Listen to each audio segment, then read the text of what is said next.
Wala po eh. Nagbago na rin ako. Nagbago na rin po ako. Hindi ko kinakaya. Ang sakit sa dibdib. Natin. Hindi naman...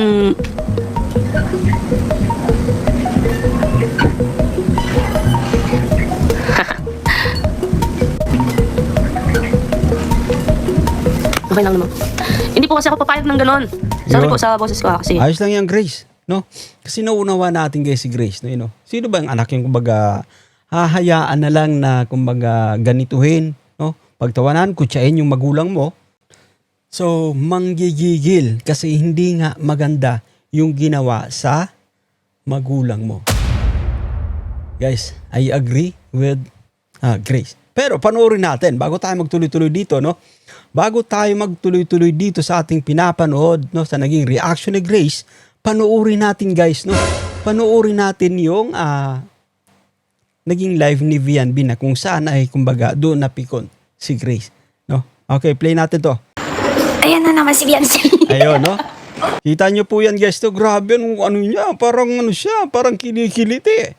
No, habang kinokopya niya, habang ginagaya niya yung boses ni Kuya Val. What's up guys? Welcome back again sa ating munting YouTube channel. This is Jason Albasani sa mapagpalang araw para sa ating lahat. Kamusta po sila? Kamusta ang buong pamilya? Naway nasa mabuti silang kalagayan guys sa mga oras na ito. Alam niyo po ba na pariak itong si Grace guys, yan matubang no sa kumbaga ginawang tila ba pangungutya guys no yan ni VNB, but of course si Pisot sa kanilang naging live kahapon. No, matatandaan natin na pumunta si Pisot guys no kay VNB. No kaya yung kanyang business doon no. Patungkol nga ba ito sa kaso? Pero alam mo kumbaga talagang dumarating lang sa punto no na si Grace bilang anak ni Kuya Val guys ay kumbaga masasaktan at napuno na nga. So panunurin natin yung kanyang naging reaction dito guys no yan. But anyway, bago tayo magtuloy-tuloy sa ating pagre-reaction, sa mga bago pa lang sa ating munting YouTube channel, maglalambing po tayo. Baka meron pang hindi nagka-subscribe, no? Mag-like, mag-share, mag-comment. Eto na nga, samahan nyo manood, mag-react and feel free. Mag-iwan po na inyong mga komento. Here we go. Po yung feeling na grabe yung pagtitimpi mo. Kasi kagabi ko pa po nakita yun. Pero madami po kasi akong ginagawa. Okay, anyway, naunawaan natin si Grace guys. You know? Bilang kumbaga anak ni Kuya Val ay talagang mararamdaman niya. Normal ito na kumbaga magagalit siya. Guys, yan sapagkat pag ama na natin yung ating pinag-uusapan ay normal na magagalit tayo. Guys, yan dahil sa kumbaga pangungutya, panggagaya no ni VNB, but of course itong si Pisot ginagaya nila actually yung boses no? Guys, pinagtatawanan nila, hindi po ba? Balik natin ng konti ha kasi itong napapanood natin mula kay Grace guys, it's a normal reaction bilang isang anak. Okay, here we go, i-play pa natin. Po yung feeling na grabe yung pagtitimpi mo. Kasi kagabi ko pa po nakita yun. Pero madami po kasi akong ginagawa. Madami akong school works. Ganun. Sally Sampilo, hello po, shoutout. Sobrang pag-uugali naman. No, she's not my BFF anymore. Oh yeah, and I think kasi yun, sa simula pa lang nung sa ginawa ni VNB kay Kuya Val, I think their friendship has ended. Nung ipinatulfo ni VNB no si Kuya Val, I think yung kanilang pagkakaibigan ay kumbaga natuldukan na that time. Kasi sino ba yung matutuwa na kumbaga ipatulfo yung ama mo, no? At kilala pa natin, alam natin na talagang Team Kalingap yung naging daan, no? Naging rason kung bakit na-blessed yung pamilya nila VNB. Hindi po ba? So, at yun, no, kumbaga nakuha niyang gawin po yun. Guys, yan yung pinaka natin. Bakit yung mga Kalingap supporters ay talagang hindi rin talaga nagustuhan yung ginawa nila VNB hanggang sa kasalukuyan, okay? Hindi po yun ang Beyonce na nakilala ko. Walang ganun. Walang ganun ugali ang Beyonce na nakilala ko. Anyway, sabi pa nga natin, tayo din, no? Hindi tayo makapaniwala, hindi yung VNB na ating nakilala dati, yung ating napapanood sa pagkakataong ito. Hindi po ba? Anyway, lumabas na yung guys, no? Lumabas na yung totoong kulay na meron ang pamilyang ito. Okay, play pa natin. Kaya wag niyo pong sabihin best friend ko yun. Wag na guys, no? Respeto natin, no? Si Grace, guys. No? Kayo po ba matutuwa pa kayong tawaging best friend ang taong ito, no? Pagkatapos na gawin, no, yung pagpapatulfo sa yung ama. Guys, kung kayo yung ilalagay natin sa side ni Grace, ayan, no? Hindi po ba? Anyway, i-play pa natin to, ha? Po. Kaya nga po hindi na rin ako nakapagpigil kasi sabi ko Yeah. kagabi pa talaga dapat. Kaso, anong oras na po yun 2 AM na po ata yun. Gustong gusto ko talaga mag-live pero pinigilan ko pa yung sarili ko kasi anong oras na din. At baka hindi na din ako patulugin ng kabadtripan ko. Ayun, talaga guys, kung tama yung ginagawa ni Grace, no? Hindi siya nagpadala ng kanyang emotion kasi kapag nagalit ka, ay malamang di ka talaga makakatulog noon kasi buhay na buhay yung diwa mo, no, yung kumbaga feelings mo syempre. Okay, play pa natin. Pinilit ko lang matulog. Ma'am Elise, ano po? Thank you po. Yan po, support po nung compose ko, nakakanta. Wala na. Sinaniban na yun ng ibang tao kaya. Ayun. Guys, alam mo, I agree dito sa sinasabi na kumbaga sinaniban na ng ibang tao. No, bakit ko nasabi? Kasi napapaligiran siya ng mga din, no? Yung mga utak guys ay baliktad. Hindi po ba? O sino-sino ba yung mga taong nasa paligid niya? Kailangan pa ba natin pangalanan? Kilala nyo na po, guys. Yan. Kumbaga, impluwensya. Ito sinasabi po natin, impluwensya, no? Madalas nilang sinasabi dati na kumbaga hindi nila kakalabanin yung Team Kalingap, no? Hindi sila aalis ng Team Kalingap. Pero talagang I think nasa personality, guys, no? Nasa personality talaga. Nasa pagkatao po, guys.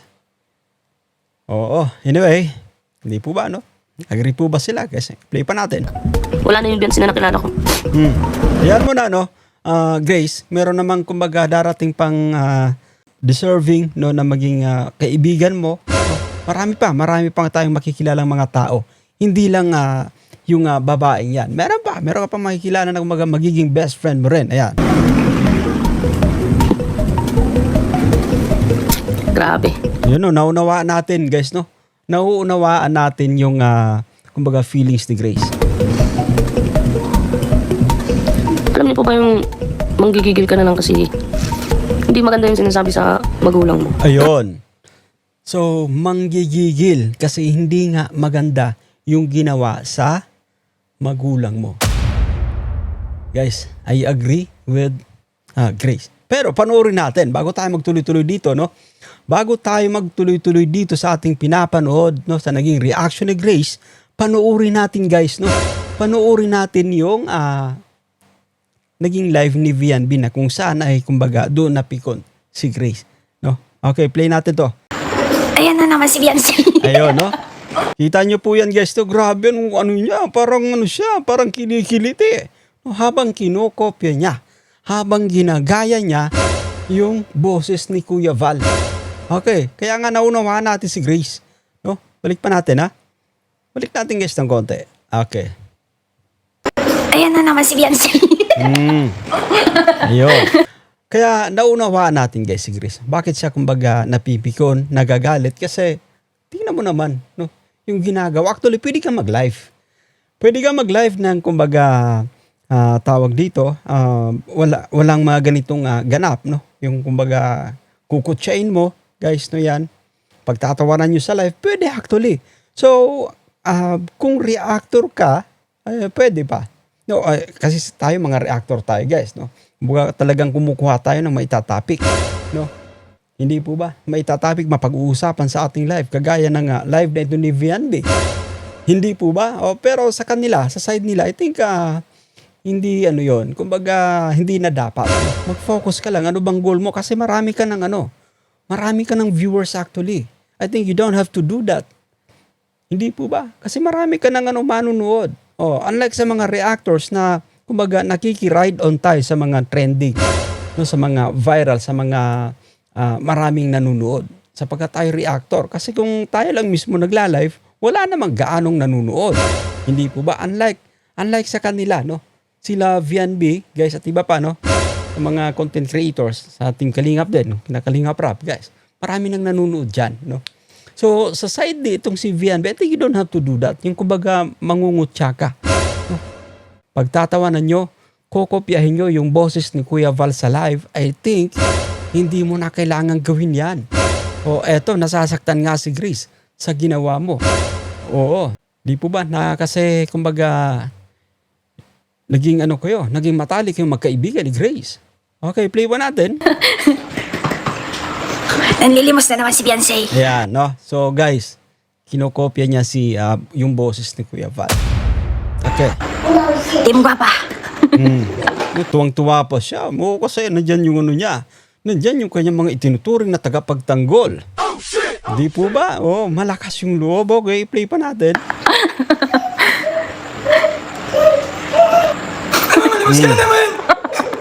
Ayun bro, grabing guys.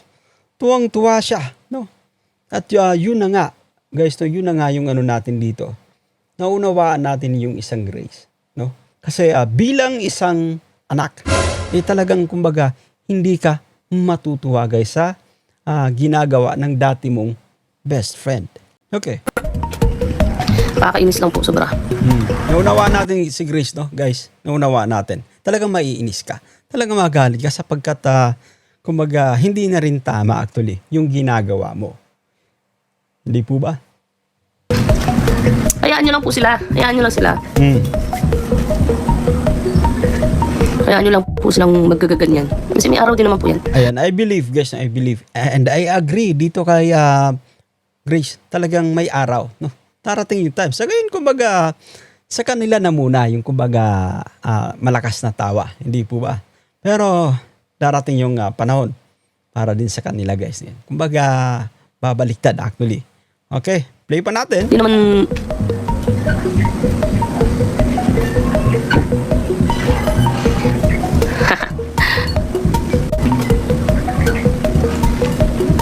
Okay lang naman. Hindi po kasi ako papayag ng ganon. Sorry Yun. po sa boses ko kasi. Ayos lang yan, Grace. No? Kasi nauunawa natin guys si Grace. No, you know? Sino ba ang anak yung kumbaga hahayaan na lang na kumbaga ganituhin, no? Pagtawanan, kutsain yung magulang mo sa live. Hindi po ba? Masama po ang pakiramdam ko pero hindi na kaya ng ano ko. Yun, okay lang nga yan, Grace. No? Minsan kailangan natin ilabas yung natin. Yung kumbaga sama ng loob. No? Lalo pa pagdating sa ating mga magulang. No? Hindi na po kaya ng... Tawag nito. Hindi na kaya ng sarili ko na manahimik lang. Opo, nasasaktan ako kasi... nasasaktan ako kasi sobrang... Sobra na yung ginagawa nila kay Papa. Guys, sobra na talaga. Guys, sobra na. No? Especially, no, kung ikaw ay naging produkto ng Team Kalingap, no? Guys. Team Kalingap yung naging rason kung bakit ka nasa kalagayan mo. Kung bakit ka nakilala ng mga sponsor mo. Kung bakit ka nakilala ng mga sumusuporta sa'yo. Bakit? No? Bakit natin yan nasabi, guys? Kasi nga, sinubaybayan ka, no, dahil sa Team Kalingap. Dahil kay Kalingap Rab. No? Dahil sa bilinag ka ni Kalingap Rab. Tapos sa pagkakataong ito, grabe matindi, no?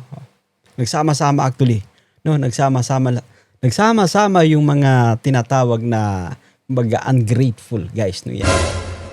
Si Pisot, no? Isa sa kilala natin na kumbaga trainer talaga sa Team Kalingap.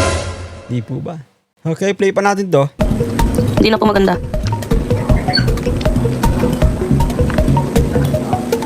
Pagsamantala. Sige, sabihin mo muna kung paano Oy, may nakapasok dito na no, na basher. Oh, good luck sa iyo, basher. Pumasok pa tong visit ng basher na to mali yung niya, yung tempo niya, guys, to yan, no. Dito kay Grace. Pumasok sa live na mainit yung ulo ng nagla-live. Eto, play natin. Samantala. May basher po tayo nakapasok dito.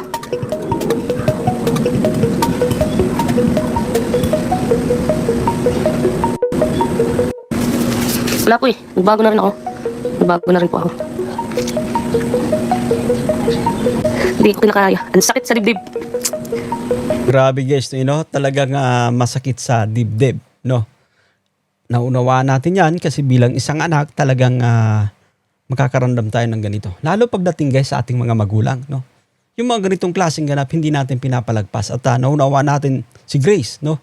Sa pagkakataong ito, nagvo-voice out ng kanyang totoong nararamdaman. Hindi niya nagugustuhan yung kumbaga ginagawa nila Viancy, yung panggagaya nila sa boses ni Kuya Val, kanilang live, yung pinagtatawanan nila.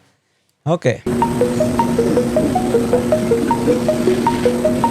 Sponsor po ang gumagastos. So, paano mo po masasabing sponsor ang nagagastos? Oy guys, take note, no?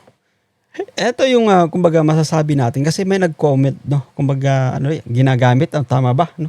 Guys, tama po actually na kumbaga hindi yung sponsor, hindi lahat, no? Kumbaga yung gumagastos ay sponsor. Kasi yung sponsor actually bonus lang 'yan. Guys, bonus lang 'yan. Ano? Para sa mga makikitid ang utak diyan. Yung pagpapabahay, eto. Yung pagpapabahay guys, mula po yan, no, sa channel ni Kalinga Prab. Mula yan sa sariling revenue ng channel ni Kalinga Prab, no? Kung meron mga sponsors, bonus na lang po yan.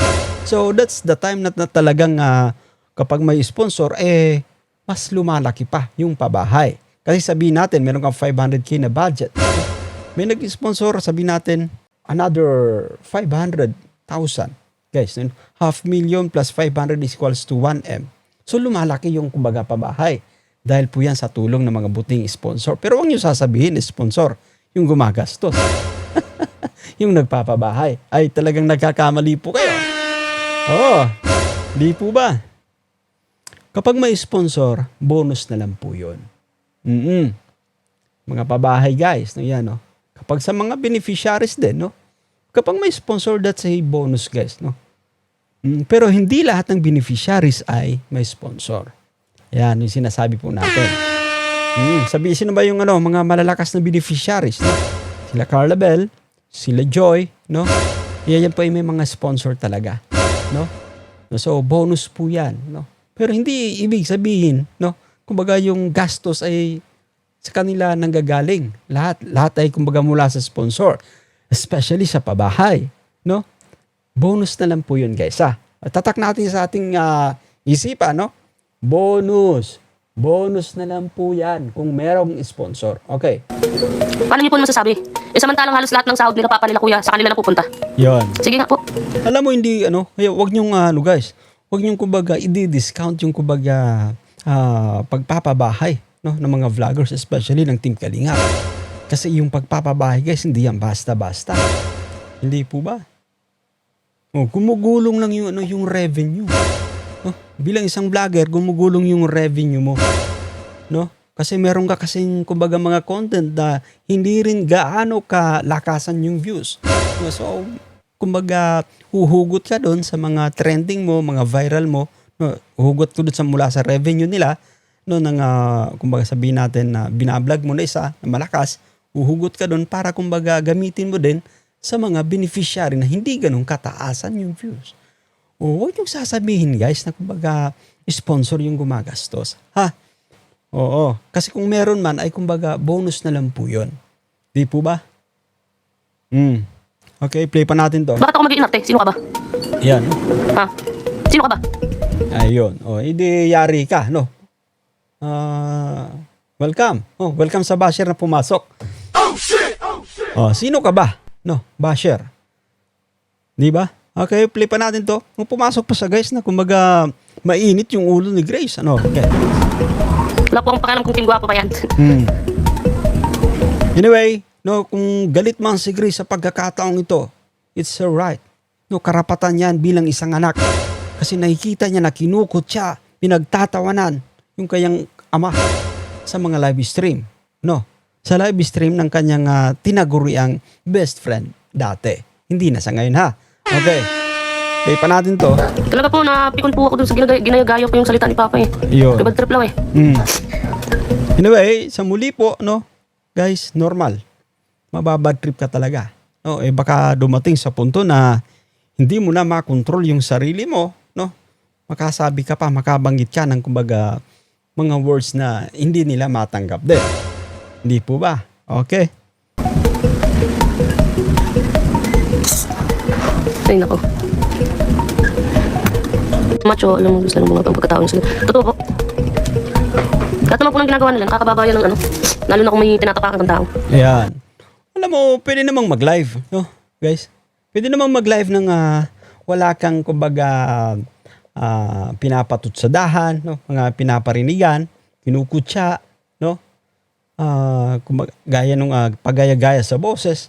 Unless kung ikaw ay isang reactor. No, kasi kumbaga tayo talagang kumukuha tayo ng topic. Sa muli pa ulitin ko, no? Para mapag-usapan. VNC ka na. Marami ka ng supporters, marami ka ng manunood. Ayan. Okay? Okay lang po, pagtawanan niya. Sige lang po, mabalik mo niya sa kanya. Ayan. Sabi pa natin, no? Sa kanila na muna yung kumbaga malakas na halakhak sa pagkakataong to. Pero take note, guys. Hindi sa lahat ng oras ikaw ay nasa ibabaw. Parang gulong yan. Iibabaw ka, pababa ka. Ganun po. Kaya alam mo yung mga patawa-tawa ni VNB, no? Yung kanyang pangungopya ng boses, pinagtatawanan nila, no? Guys, no? Si Kuya Val. Di po ba? Wala namang ibang doon. Wala namang ibang kumbaga pinagtatawanan, kinokopya. Walang iba kundi si Kuya Val, no? Yung kanilang patawa-tawa na yon, yung kinokopya nila yung boses. Hindi po ba? Kaya naunawaan natin si Grace, no? Kung bakit siya galit sa pagkakataong ito. Bilang isang anak, normal yung kanyang mararamdaman. Normal yung kanyang nararamdaman sa pagkakataong ito. So yun na nga guys, so that's it for today. Naway nagustuhan nyo yung ating pagre-reaction for today's vlog. No? Yan, no? At shoutout nga pala kay Kalingap Kiel ba yun? Ayun, no? Kay Kalingap Kiel. Yan, kung di tayo nagkakamali, may-ari ng videong ito. No? Marami na rin yatang reactors na kumbaga nakapag-react guys. You know? Support natin guys. So Kalingap Kiel, Kalingap Jessa na rin. No? Anak ni Kuya Val guys. No? Support natin. At sa muli po, ako po si Jason Albasan. No? At maglalamig tayo baka meron pa hindi nakasubscribe. I-turn on nyo na rin yung bell button para ma-notify kayo guys sa mga update. For now, see you.